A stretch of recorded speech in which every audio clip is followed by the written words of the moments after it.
আসসালামু আলাইকুম, স্বাগত জানাচ্ছি আইসিসির একটি সাকসেস স্টোরিতে। আজকে আমরা ফিনল্যান্ডের একটা স্টাডি পারমিট অ্যাপ্রুভাল স্টুডেন্টের সাথে বসে আছি, যার সাথে তার স্পাউস এবং বেবিও রেসিডেন্স পারমিট অ্যাপ্রুভাল পেয়েছে ফুল স্টাডি পিরিয়ডের জন্য। তো এই খুশির যে সংবাদটা, সেটা পেছনে যে জার্নিটা রয়েছে, সেই জার্নিটা আমরা সরাসরি স্টুডেন্ট থেকে এবং যিনি স্পাউস তার সাথে ছিল এই জার্নিটার তার মুখ থেকে আমরা শুনে নেব।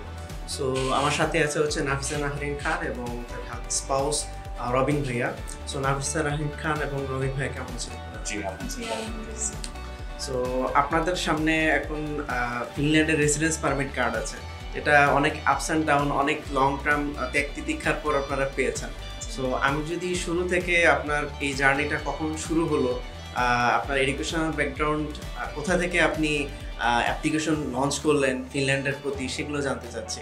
সো আপনার লাস্ট এডুকেশনটা বলবেন এবং ফিনল্যান্ডের জার্নিটা কখন শুরু করলেন আমাদেরকে একটু শেয়ার করবেন।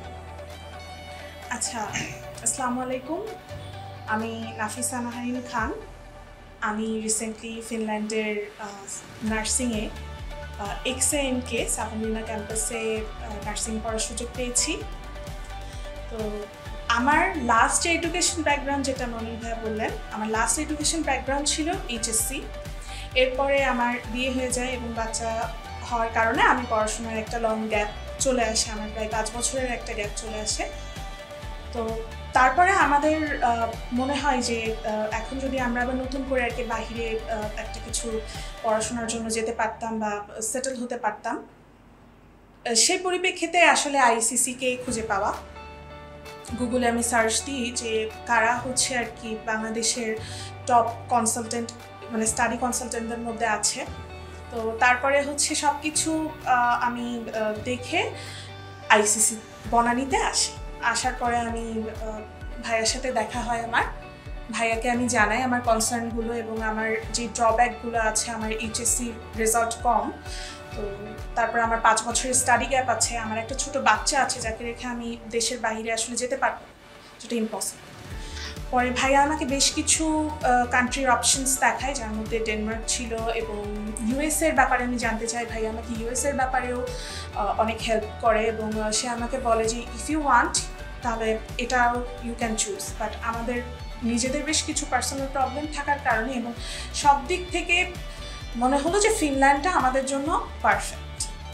সো আপনি অ্যাপ্লিকেশন এর কথা যখন সময় আসে নেক্সট ইনটেকে, তো আপনি কি এন্ট্রান্স এক্সামের মাধ্যমে অ্যাপ্লাই করেছেন নাকি উইদাউট এন্ট্রান্স এক্সাম মাধ্যমে অ্যাপ্লাই করেছেন? আমি উইদাউট এন্ট্রান্স এক্সামে অ্যাপ্লাই করেছি। ভাইয়া আমাকে রেকমেন্ড করেছিল যে আপনি যদি এসএটি এক্সামটা দিতে পারেন এবং খুব বেশি ভালো মার্ক না, জাস্ট যেটা আর কি 2 মাসের মধ্যেই সম্ভব, একটা মিনিমাম মার্ক, ওটা যদি পেতে পারেন তাহলে ফিনল্যান্ড আপনাকে অপরচুনিটি দিচ্ছে যে আপনি ডিরেক্ট অ্যাডমিশন নিতে পারেন। আপনার এসএটি স্কোর কত ছিল? আমার এসএটি স্কোর ছিল 1030। এই 1030 স্কোর দিয়ে আপনি কোন ইউনিভার্সিটিতে অ্যাপ্লাই করেন? আমি একটা ইউনিভার্সিটিতে অ্যাপ্লাই করেছি, south eastern Finland of science and technology. আলহামদুলিল্লাহ 7 দিনের মধ্যে আমি নার্সিং থেকে একটা অফার লেটার পাই। সো নাফিসা আপু অলওয়েজ আমাকে বলতো যে উনি নার্সিং সাবজেক্টটাতেই যাবে।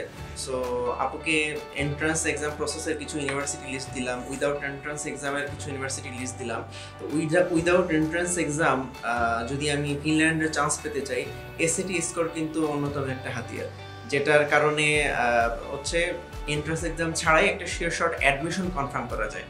তো সেই প্রসেসের মাধ্যমেই হচ্ছে নাফিসা আপু এগিয়েছে এবং উনি অ্যাপ্লাই করার 7 দিনের মধ্যে অ্যাডমিশন অফার পেয়েছে, যেখানে আর কোনো ধরনের কন্ডিশন ছিল না, শুধুমাত্র টিউশন ফি পেমেন্ট ছাড়া। দেন টিউশন ফি পেমেন্ট করলেন এবং যথাসময়ে রেসিডেন্স পারমিশনের অ্যাপ্লিকেশন করলেন।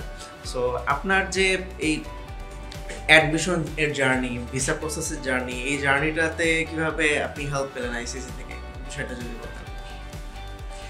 আইসিসির কাছ থেকে তো প্রথম থেকেই সব পুরোপুরি হেল্পটাই পেয়েছি। এই যে আমরা তো ফুল কনফিউজ ছিলাম যে কোন কান্ট্রিতে আসলে আমরা যাব, সেক্ষেত্রে আমাদের কান্ট্রি সিলেকশন এবং তারপরে আমি যে যে সাবজেক্টটা আমার জন্য ভালো হতে পারে তার মধ্যে থেকে আমার নার্সিং চুজ করা এবং আমার বাচ্চার যেই ইস্যুটা যে আমার বাচ্চা অনেক ছোট, তাকে ছাড়া আমি যেতে পারবো না, এবং আমার যে এইচএসসি স্কোরটা কম, তো সব দিক থেকেই তারা ইনক্লুডিং যদি কারোর এন্ট্রেন্স এক্সাম দরকার হতো, যেরকম ভাইয়া আমাকে একটা কন্ডিশনাল এবং আইসিসি আমাকে একটা কন্ডিশনাল ইমেলও পাঠিয়েছিল, যার মধ্যে ছিল যে এই কোয়েশ্চেনগুলো বা এই অ্যান্সারগুলো এন্ট্রেন্স এক্সামে যেতে পারে।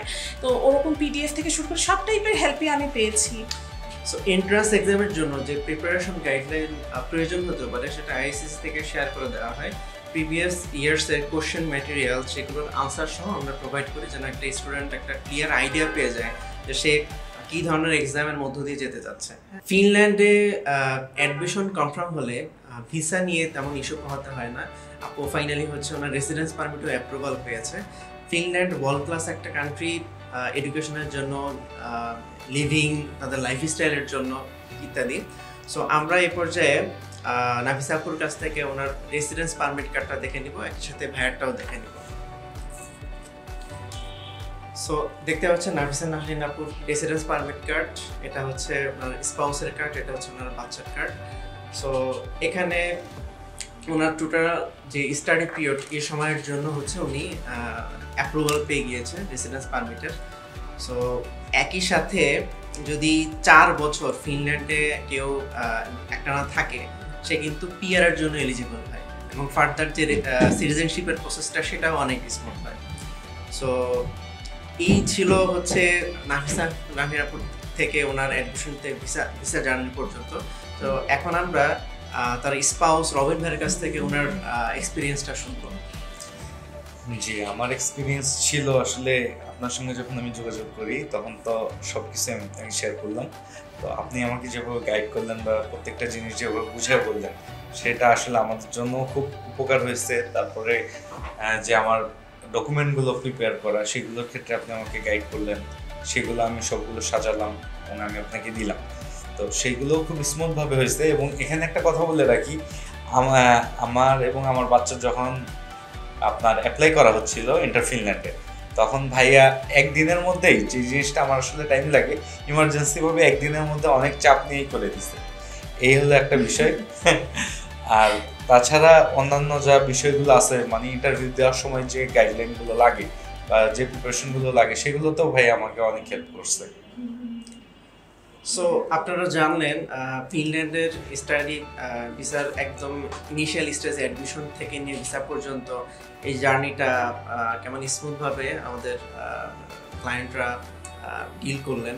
সো আইসিসির এক্সপার্ট হেল্প নিয়ে আপনারা পরবর্তী ইনটেকগুলোতে ফিনল্যান্ড সহ ইউরোপিয়ান যে নর্ডিক কান্ট্রিগুলো আছে সেগুলোতে আপনার অপরচুনিটি এক্সপ্লোর করতে পারেন। সো নেক্সট কোনো ভিডিওতে নতুন কোনো সাকসেস স্টোরি নিয়ে হাজির হব। ধন্যবাদ সবাইকে। আসসালামু আলাইকুম।